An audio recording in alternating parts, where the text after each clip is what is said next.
देखिए, हम समझते हैं यदि माध्यम हिंदी हो या अंग्रेजी, यदि गिरने या उठने की बात हो तो कहीं न कहीं ये डिपेंड करता है कि जिस माध्यम को हम चयन कर रहे हैं उसमें हमारी स्ट्रीम कैसी है। हम उस क्षेत्र में जिस फील्ड का चयन कर रहे हैं, हम उसमें वास्तविक रूप से अपनी क्षमता के अनुसार जा रहे हैं या किसी की सुनी सुनाई या देखी बातों पर के पीछे उनका अनुकरण कर रहे हैं। इसलिए आ रहे हैं कि आपको कोई कह रहा है या दिखावे के रूप में वहाँ पर जाकर अपने स्टेटस या फिर अपने प्रभाव वर्चस्व को दिखाया जाए, तो कहीं न कहीं एक अच्छा दीर्घकालिक संकेत नहीं है। इससे कहीं न कहीं आप रिजल्ट के पीछे दे पाने में सक्षम हो, इसकी संभावनाएं भी हैं पर अनिवार्यता नहीं है। तो यह कहा जा सकता है कि यदि आपके अंदर से वो लगन है, वो जज्बा है, वो जुनून है, तो आप आइए, निश्चित रूप से करिए, आपको माहौल मिलेगा। दिल्ली में कोई आता है तो निश्चित तौर पर एक तरह से अनुमान के तौर पर भी देखा जाए तो 90% संभावना रहती है वह सिविल सेवा क्षेत्र में ही जाएगा। अब सिविल के क्षेत्र में प्रेफरेंस के तौर पर वो किसे रखता है, IPS को रखते हैं, IFS IAS रखते हैं, तो निश्चित तौर पर हमने भी अपने प्रेफरेंस में IAS को ही रखा है। दोस्तों, आशा करते हैं आपको ये वीडियो पसंद आया होगा। अगर पसंद आया है तो हमारे चैनल को लाइक, सब्सक्राइब एंड शेयर करना ना भूलें। हेलो दोस्तों, नमस्कार, स्वागत है आपका हमारे यूट्यूब चैनल स्टूडेंट्स व्यू में। तो आज हैं हम मुखर्जी नगर में नीतीश भैया के रूम में, जो कि UPSC की तैयारी करते हैं। इन्होंने जस्ट अपनी ग्रेजुएशन कंप्लीट की है और उसके बाद UPSC की तैयारी में लगे हुए हैं। तो सर से, जैसा कि आपको पता है, कोविड-19 का प्रकोप इतना ज़्यादा बढ़ रहा है और केसेस आ रहे हैं, लोग मुखर्जी नगर से गांव की ओर जा रहे हैं।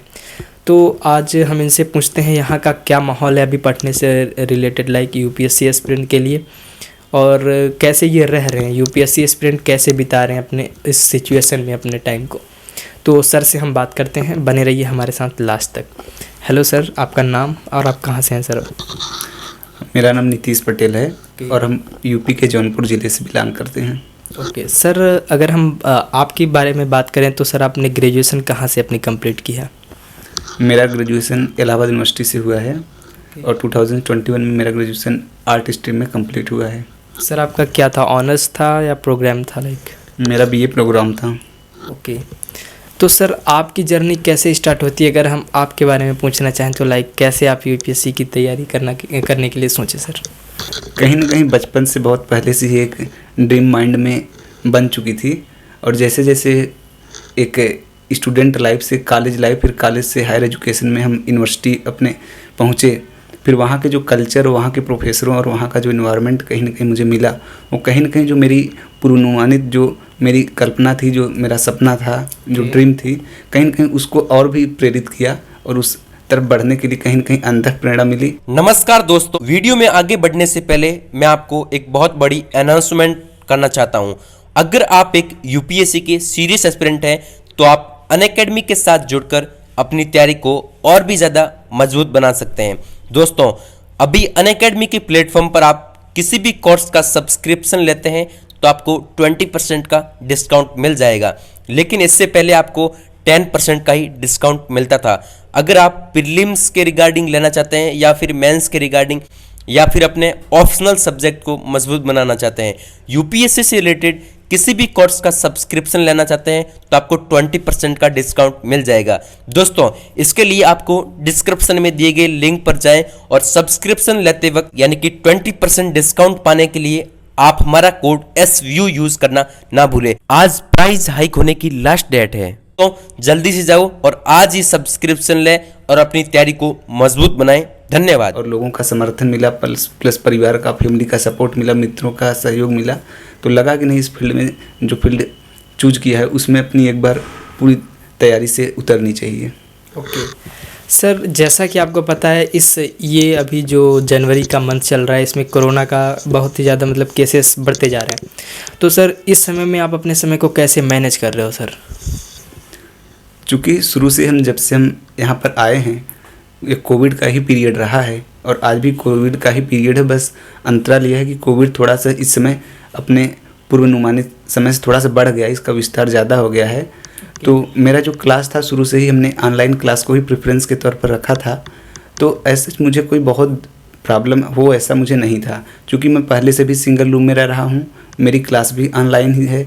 तो मुझे एज पर्सनल मुझे कोई बहुत दिक्कत नहीं फील हो रहा है, तो मेरे लिए तो लगभग सही है कोविड। और जो लोग ऑफलाइन कोचिंग किए हैं, जो मतलब कि कंपैरेटिव रहते हैं 2 लोग या 2 से अधिक लोग, तो उन्हें थोड़ा सा हो सकता है कि उनके एक फ्रेंड घर गए हों तो उन्हें थोड़ा सा दिक्कत करना होता हो मैनेज करने में, बट मुझे कोई प्रॉब्लम नहीं, क्योंकि मैं पहले से ही अकेले रूम में रह रहा हूँ तो सही है।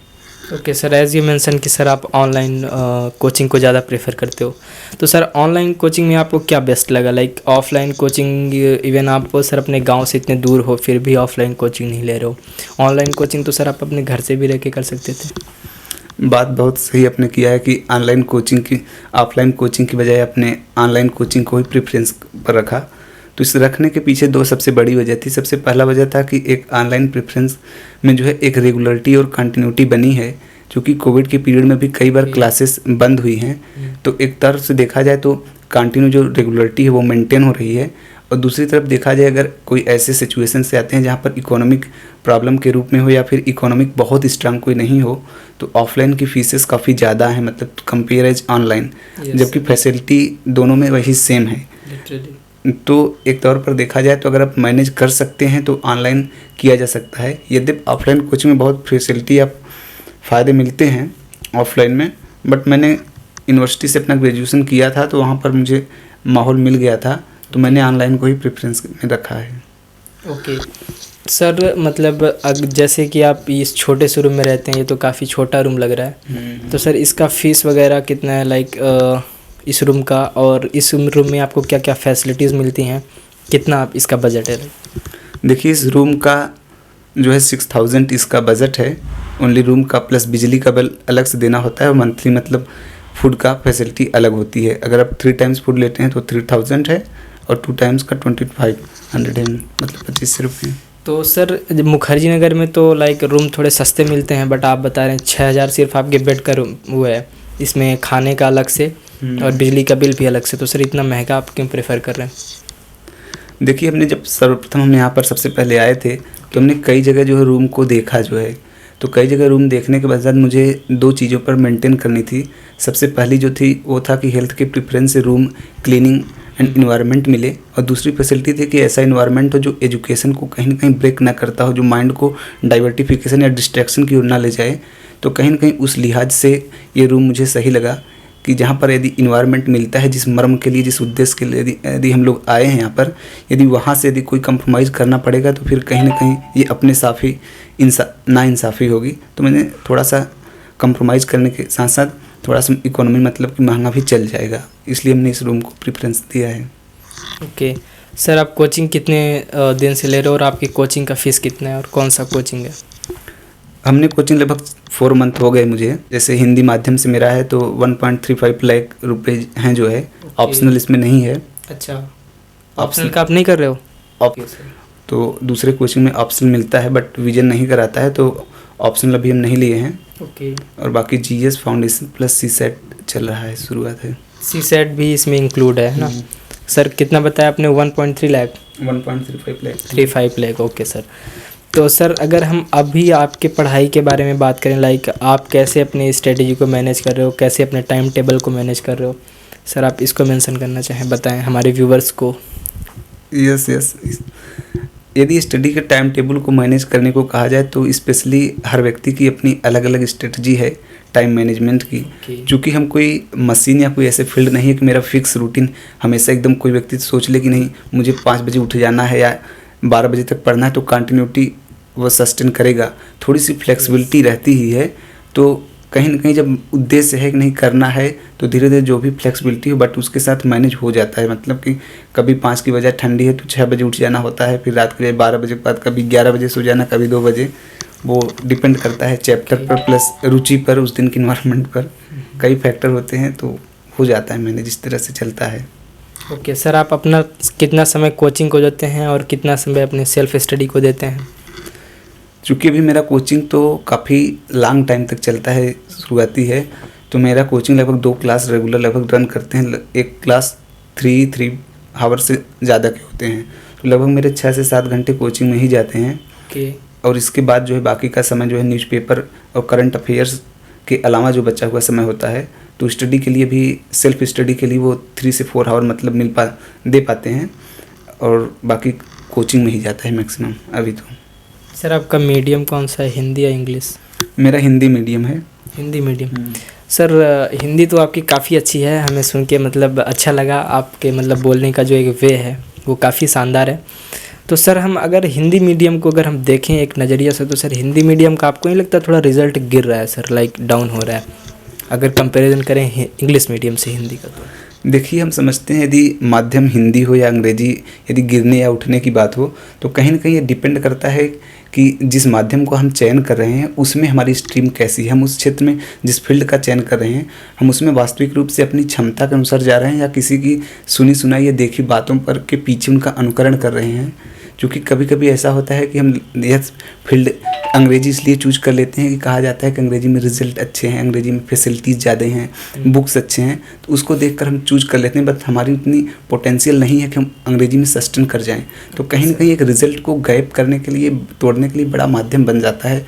तो इसलिए हम समझते हैं कि माध्यम वही चूज करें जिसमें आप निसंदेह अपने अंतरात्मा से अपनी आवाज़ को अपनी क्षमता से पहचान पाएँ कि मैं इस माध्यम में ज़्यादा अच्छा कर सकता हूँ, मेरी एनालिसिस इसमें अच्छी है, मेरी फैक्ट अच्छे हैं, इसमें मेरा तर्क और तथ्य दोनों मैं दे सकता हूँ। तो कहीं ना कहीं उस वह माध्यम आपके लिए बेटर है अपनी पोटेंसी से। तो इसलिए मैंने समझा पाया, मैं दोनों माध्यम में लगभग सहज था, लेकिन तुलनात्मक रूप से मेरी हिंदी मेरी अंग्रेजी से ज़्यादा अच्छी थी। तो मैंने कहा कि ये चीज़ मेरे लिए अच्छी थी, इसलिए मैंने हिंदी रखा। Okay, wonderful. ओके, तो सर अगर हम आपकी मतलब स्ट्रेटेजी की बात करें, लाइक आपको पता होगा प्रीलिम्स नियर ही है, अब लाइक जनवरी आ गया, प्रीलिम्स भी आने वाला है। तो सर आप प्रीलिम्स की तैयारी कैसे कर रहे हो? प्रीलिम्स की अभी कर रहे हो या ऑप्शनल मेंस क्या कर रहे हो आप? लाइक देखिए, अभी तो अटेम्प्ट मुझे 2022 वाला अभी नहीं देना है, क्योंकि मैं अपनी एनालिसिस पर प्रश्नों को हल करके पा रहा हूँ कि अभी मैं उतनी सहज स्थिति में नहीं हूँ। तो अभी मुझे मेरा माइंड है कि मैं आगे सस्टेन करूँगा। तो अभी प्रीलिम्स के लिए जो मेरी स्ट्रेटजी, भी तो मेरा कोचिंग में ही ज़्यादा टाइम जा रहा है। तो कोचिंग के साथ जो बेसिक बुक हैं, जो फंडामेंटल बुक जिसे माना जाता है, वही मैं भी फॉलो करूँगा, कोई अलग से मेरे लिए भी नहीं है। तो उसी के साथ जितना मैक्सिमम हो सकेगा वही दूंगा। और रही बात कि प्रीलिम्स में आप कैसे तैयारी इस समय कर रहे हैं, तो मेरा NCERT लगभग एक बार कंप्लीट हुआ है। इसके बाद बेसिक बुक में जैसे जो कहा जाता है पॉलिटी के लिए सभी बताते हैं कि M लक्ष्मीकांत है, हिस्ट्री के लिए यदि आप फैक्ट वाइज चलें तो स्पेक्ट्रम की बुक है, और एनालिसिस बेस्ड चलें तो बिपिन चंद्रा की बुक है। उन दोनों में अपनी एनालिसिस से समझें कि आप किस में बेहतर कर सकते हैं। बाकी ये है। और ज्योग्राफी के लिए NCERT हैं, GC लियांग बुक्स हैं, और इसी तरह GS पेपर 4 इकोनॉमी वाले सेक्शन में देखें तो इकोनॉमी वाले सेगमेंट में भी अनेक राइटर के लोग अपनी मतलब पोटेंशियल से प्रेफरेंस देते हैं। तो इसी तरह से मैं भी अपने लिए चयन किया हूँ।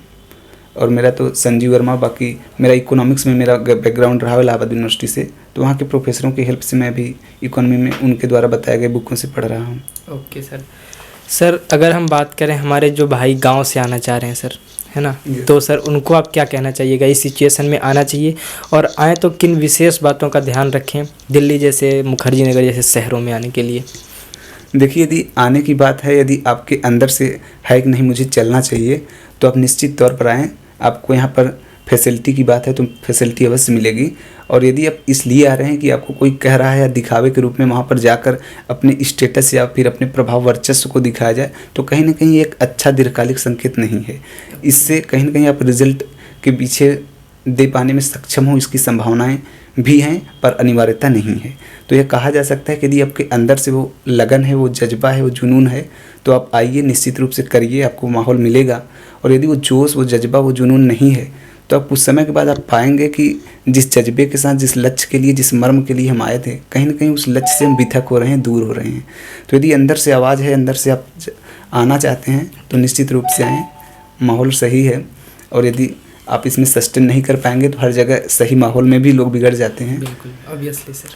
तो निश्चित तौर पर देखा जाएगा कि यदि आप अंदर से स्ट्रांग हैं तो हर बाधाएं आप काटेंगे, और यदि आप अंदर से स्ट्रांग नहीं है तो कोई छोटी सी बाधा भी आपको काट देगी। ओके, बहुत अच्छी लाइन थी सर। वो अल्टीमेटली सर मैं पूछना चाहूँगा कि सर आपका क्या गोल है, आप क्या बनना चाहते हो सर, और क्यों बनना चाहते हो? देखिए, जब दिल्ली में कोई आता है तो निश्चित तौर पर एक तरह से अनुमान के तौर पर भी देखा जाए तो 90% संभावना रहती है वह सिविल सेवा क्षेत्र में ही जाएगा। अब सिविल के क्षेत्र में प्रेफरेंस के तौर पर वो किसे रखता है, जैसे कुछ लोग PC IPS को रखते हैं, IFS IAS रखते हैं, तो निश्चित तौर पर हमने भी अपने प्रेफरेंस में IAS को ही रखा है। और अभी जर्नी की शुरुआत है मेरी, और अभी पूरी लड़ाई बाकी है, तो अभी चल रहा है। ओके सर आप कुछ मेजर टिप्स देना चाहोगे हमारे व्यूवर्स को जो अभी आना चाह रहे हैं, लाइक कैसे? देखिए, मेजर टिप्स केवल वही है कि मैंने ऑलरेडी इसमें मेंशन करते हुए संकेत दिया था कि यदि आपको अंदर से लगे कि नहीं मुझे चलना चाहिए, मुझे वही करना है और वहीं से करना है, तो आप निश्चित तौर पर आइए। यहाँ पर दिल्ली जैसे शहरों में तो वेलकम रहती है, कोचिंग संस्थान के माध्यम से इंतज़ार किया जाता है कि नहीं बच्चे आएँ यहाँ पर, स्टूडेंट आएँ, तो निश्चित तौर पर आपका जो है वेलकम है। आइए, यहाँ पर फैसिलिटी तो मिलेगी ही, और बाकी अपनी क्षमता के अनुसार, अपनी पोटेंशियल से जितना अधिक समय, जितनी लगनशीलता के साथ दे सकते हैं, कहीं न कहीं वही सफलता के करीब रखेगी, और बाकी सेल्फ पर ही डिपेंड करता है। ओके सो बहुत अच्छा लगा सर आपसे बात करके। थैंक यू सो मच अपना समय देने के लिए। तो दोस्तों आशा करते हैं आपको ये वीडियो पसंद आया होगा। अगर पसंद आया है तो हमारे चैनल को लाइक, सब्सक्राइब एंड शेयर करना ना भूलें, और ऐसे ही खास और शानदार वीडियो और नॉलेजेबल वीडियो, इन्फॉर्मेटिव वीडियो पाने के लिए हमारे चैनल को सब्सक्राइब करना ना भूलें। Thank you friends.